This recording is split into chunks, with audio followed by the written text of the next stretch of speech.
नमस्कार विद्यार्थियों। मैं पंकज पांडे हिंदी परिवार में आपका बहुत बहुत स्वागत करता हूं। आज मैं आपके सामने फिर से उपस्थित हूं क्लास 12th की बहुत प्यारी सी कविता लेकर, जिसका नाम है कविता के बहाने और जिसकी रचना की है कुंवर नारायण जी ने। तो कवि की बात करें तो कुंवर नारायण जी का जन्म 19 सितंबर 1927 में उत्तर प्रदेश में हुआ था और इन्होंने 1950 में 1950 ईस्वी में कविता लिखने की शुरुआत की थी। और जब इन्होंने कविता लिखने की शुरुआत की तो उस समय हर एक कवि की कविताओं का जो वजूद था वो खतरे में था, क्योंकि भारत बड़ी तेजी से उन्नति कर रहा था, साइंस बड़ी तेजी से आगे बढ़ रहा था, औद्योगिक धंधे बड़ी तेजी से आगे बढ़ रहे थे। तो लोगों की नजरों में कविता का जो महत्व था, कविता का जो वैल्यू था, वो धीरे धीरे समाप्त हो रहा था। इसको देखते हुए कुंवर नारायण जी ने अपनी एक कविता संग्रह लिखी जिसका नाम था इन दिनों। और ये जो हमारे सामने कविता दी गई है कविता के बहाने, उनकी कविता संग्रह इन दिनों से ही ली गई है, जिसमें उन्होंने कविता की तुलना पंछियों से की है, कविता की तुलना फूलों के खिलने से की है और कविता की तुलना बच्चों के खेलने से भी किया है। और ये बताया है कि आज के समय में, वर्तमान समय में कविता किसी भी मायने में कम नहीं है।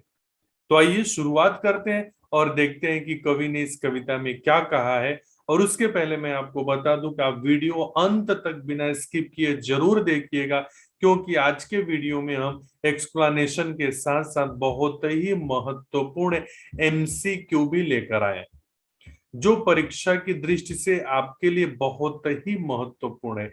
इसलिए वीडियो अंत तक जरूर देखिएगा। और वीडियो पसंद आए तो वीडियो पर अपना प्यार बरसाते हुए वीडियो को लाइक करके दोस्तों में जरूर शेयर कर दीजिएगा। तो आइए शुरुआत करते हैं और देखते हैं कवि क्या कहते हैं।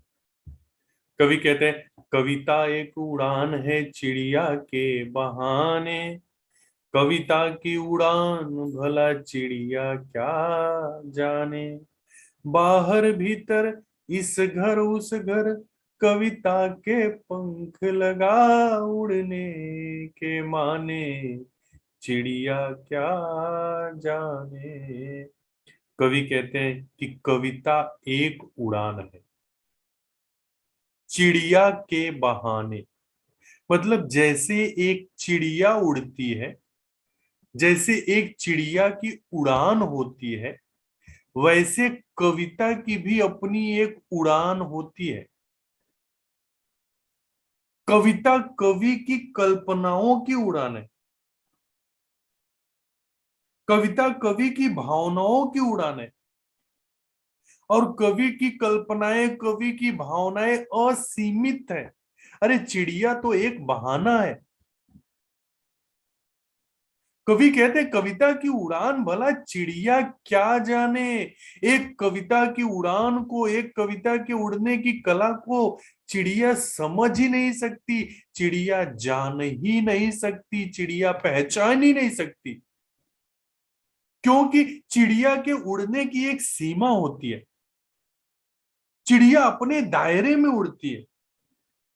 चिड़िया घर के बाहर उड़ती है, चिड़िया घर के भीतर उड़ती है, चिड़िया इस घर के छत से उस घर के छत पर जाती है। मतलब चिड़िया के उड़ने की एक सीमा होती है। तो चिड़िया भला कविता की उड़ान को कैसे जान सकती है? अरे कविता के पंख लगा उड़ने के माने, चिड़िया क्या जाने। कविता जो भावनाओं के, जो कल्पनाओं के पंख लगाकर उड़ती है ना, उसकी ऊंची उड़ान को चिड़िया कभी जान ही नहीं सकती, चिड़िया कभी समझ ही नहीं सकती। अगर मैं एग्जाम्पल देकर आपको समझाऊं मेरे प्यारे विद्यार्थियों, तो कवि ने यही कहा है कि जिस उड़ान पर कविता पहुंचती है, जिस आजादी से कविता उड़ती है, उस आजादी से चिड़िया उड़ ही नहीं सकती। क्योंकि अगर मैं एग्जाम्पल दूं, चिड़िया को एक घर से दूसरे घर पे जाना है तो उड़ के वहां पहुंचने में समय लगेगा। घर के बाहर से घर के भीतर जाना है, घर के अंदर जाना है, तो घर के बाहर से उड़कर अंदर जाने के लिए समय लगेगा। आसमान की ऊंचाइयों पर जाना है तो आसमान की ऊंचाइयों पर पहुंचने में समय लगेगा। लेकिन कविता जिस गति से उड़ती है ना, उस गति को चिड़िया कभी समझ ही नहीं सकती, चिड़िया जान ही नहीं सकती। क्योंकि जो कविता आज आप यहां गुनगुना रहे हो, जरूरी नहीं है कि ये कविता सिर्फ आप गुनगुना रहे हो। यही कविता यहां से 10 किलोमीटर दूर, 50 किलोमीटर दूर, 100 किलोमीटर दूर दूसरे बच्चे भी गुनगुना रहे होंगे। तो मतलब ये कविता उड़कर वहां पहुंच गई। इस कविता को वहां पहुंचने में 1 सेकंड भी नहीं लगा। लेकिन चिड़िया को यहां से उड़कर 10 किलोमीटर दूर जाने में समय लगता है। वही कवि ने कहा कि कविता की उड़ान को एक पंछी, एक चिड़िया कभी नहीं समझ सकती, चिड़िया क्या जाने। क्योंकि एक कविता कवि की भावनाओं और कवि की कल्पनाओं की उड़ान है, जिसकी कोई सीमा नहीं है, जिसकी कोई दायरा नहीं है, जिसका कोई लिमिट नहीं है। इसलिए कविता का अपना अलग ही वजूद है, कविता का अपना अलग ही महत्व है। अब दूसरा एग्जाम्पल देते हैं और कवि कहते हैं, कविता एक खिलना है फूलों के बहाने। कविता का खिलना भला फूल क्या जाने। कविता एक खिलना है फूलों के बहाने। कविता का खिलना भला फूल क्या जाने। बाहर भीतर इस घर उस घर, बिना मुरझाए महकने के माने। फूल क्या जाने। पहली पंक्ति में कवि ने कहा कि कविता एक उड़ान है चिड़िया के बहाने। इस पंक्ति में कहते हैं कविता एक खिलना है फूलों के बहाने। जिस प्रकार से फूल खिलता है, जिस प्रकार से फूल अपनी खुशबू बिखेरता है, जिस प्रकार से फूल अपनी महक बिखेरता है, उसी प्रकार से कविता भी खिलती है। वो भी लोगों को खुशियां प्रदान करती है, वो भी लोगों के जीवन को महकाती है। लेकिन कविता का खिलना ना भला फूल क्या जाने। फूल कविता के खिलने को कभी समझ ही नहीं पाएगा, क्योंकि माना कि फूल बाहर खुशबू बिखेरता है, भीतर खुशबू बिखेरता है, इस घर में खुशबू बिखेरता है, दूसरे घर में खुशबू बिखेरता है। लेकिन लेकिन एक पल ऐसा आता है जब फूल मुरझा जाता है, जब फूल सूख जाता है, जब फूलों के अंदर की खुशबू समाप्त हो जाती है और वो किसी के काम का नहीं रह जाता। लेकिन कविता जब वो खिलती है ना, तो फिर वो कभी मुरझाती नहीं। वो बिना मुरझाए लोगों के जीवन को खुशियां प्रदान करती रहती है, लोगों के जीवन को महकाती रहती है। तो बिना मुरझाए महकने के माने माने मतलब अर्थ, अरे फूल क्या जाने। एक फूल कविता की खुशबू को, कविता के खिलने को कभी नहीं समझ पाएगा। क्योंकि फूल घर आंगन बाग बगीचों में खिलते हैं, महकते हैं, चारों ओर अपनी सुगंध बिखेरते हैं और फिर मुरझा जाते हैं, थोड़े समय तक खिले रहते हैं। लेकिन एक कविता युगों युगों तक खिली रहती है। जैसे मैं एग्जाम्पल दूं, बहुत प्यारी सी कविता है हरिवंश राय बच्चन जी की। उनकी एक प्यारी रचना है जो आपने पढ़ा, पहली कविता आत्म परिचय। उनकी एक रचना है, कविता है, जिसमें उन्होंने कहा है, असफलता एक चुनौती है उसे स्वीकार करो। कहाँ रह गई कमी देखो और सुधार करो। असफलता एक चुनौती है उसे स्वीकार करो। कहाँ रह गई कमी देखो और सुधार करो। जब तक ना हो सफल नींद चैन को त्यागो तुम। संघर्ष का मैदान छोड़कर मत भागो तुम। क्योंकि कुछ किए बिना ही जय जयकार नहीं होती और कोशिश करने वालों की कभी हार नहीं होती। इससे अच्छा एग्जाम्पल मैं आपको नहीं दे सकता मेरे प्यारे विद्यार्थी। ये कविता आज भी लोग गुनगुनाते हैं। ये कविता आज भी लोगों के जीवन में खुशियां भरती है, लोगों के जीवन को महकाती है। इस कविता से लोग मोटिवेट होते हैं। आने वाले 100 साल, 200 साल, 300 साल, आने वाले कई सालों तक ये कविता गुनगुनाई जाएगी। तो ये कविता कभी नहीं मुरझाती। ये अपनी खुशबू लोगों को प्रदान करती रहती है, अपनी खुशबू लोगों को बांटती रहती है। तो वही कवि ने कहा है कि बिना मुरझाए महकने के माने, अरे फूल क्या जाने। उम्मीद करता हूं मेरे प्यारे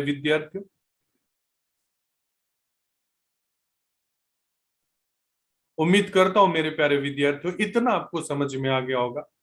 अगर इतना समझ में आए, आपको वीडियो पसंद आए, तो वीडियो को लाइक, कमेंट और शेयर जरूर कर दीजिए।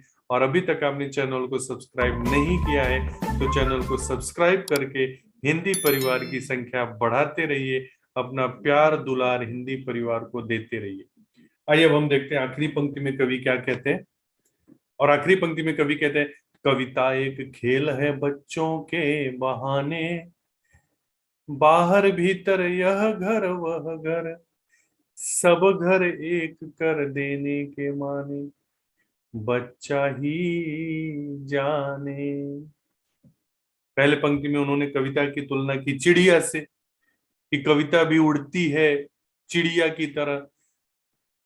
दूसरे में तुलना किया फूलों से, कि कविता भी खिलती है फूल की तरह।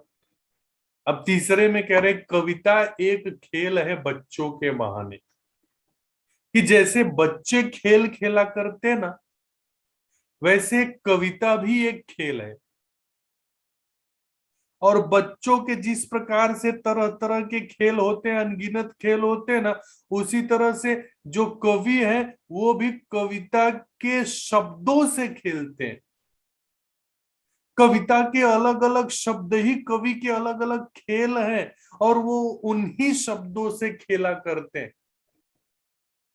जैसे बच्चे खेल खेलते समय घर के बाहर, घर के भीतर, एक घर से दूसरे घर में, दूसरे घर से तीसरे घर में बड़ी आसानी से जाते हैं। वो किसी में भेदभाव नहीं करते, सबको अपना मानते हैं ना। वैसे कवि भी जब कविताओं से खेलते हैं ना, कविता के शब्दों से खेलते हैं ना, तो वो भी सब कुछ भूल जाते हैं। उनके शब्दों की भी सीमाएं नहीं होती, उनके कल्पनाओं की भी सीमाएं नहीं होती।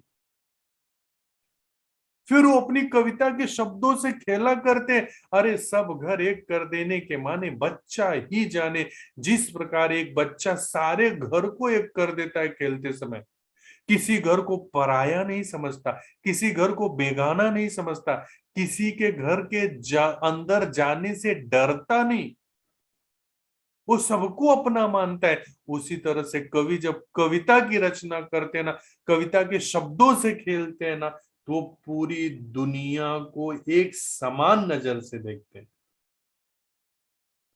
वो भी किसी में भेदभाव नहीं करते, वो भी किसी को पराया नहीं मानते, वो सबको, पूरी दुनिया को अपना मानते हुए कविता के शब्दों से खेलते हैं।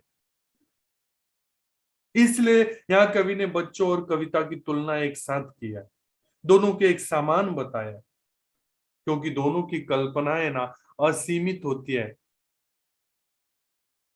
बच्चा भी जब खेलता है ना, तो अलग दुनिया में रहता है, उनकी कल्पनाएं असीमित होती है, अनंत होती है। उसी प्रकार कवि जब कविता की रचना करता है, कविता के शब्दों से खेलते हैं ना, तो उनकी कल्पनाएं अनंत होती है।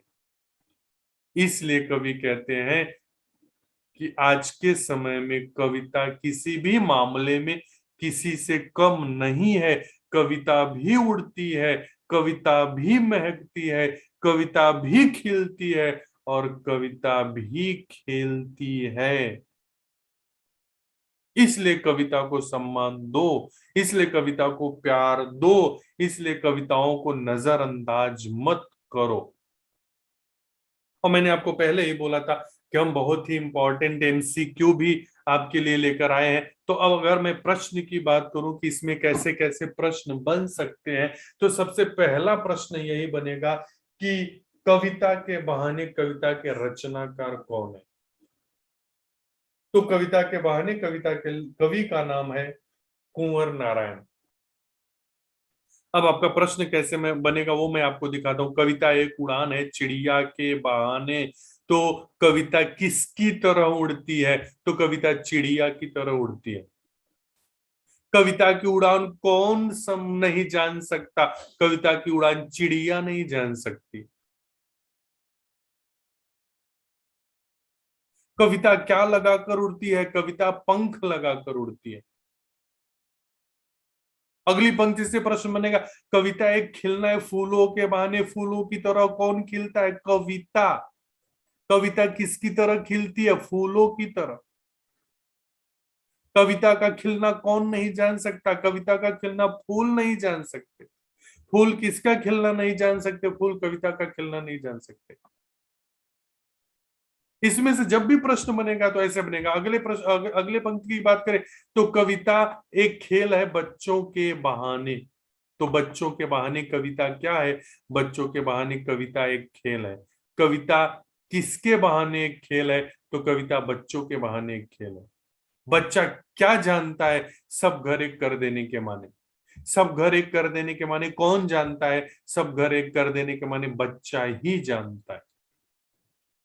तो हमेशा जब भी प्रश्न बनेगा एमसीक्यू तो ऐसे ही बनेगा। तो वीडियो आपको कैसा लगा कमेंट करके जरूर बताइए, क्योंकि वीडियो पर मिले आपके प्यार दुलार ही हमें नए नए टॉपिक पर वीडियो बनाने के लिए प्रेरित करते हैं, मोटिवेट करते हैं। तो हिंदी परिवार को अपना प्यार देते रहिए।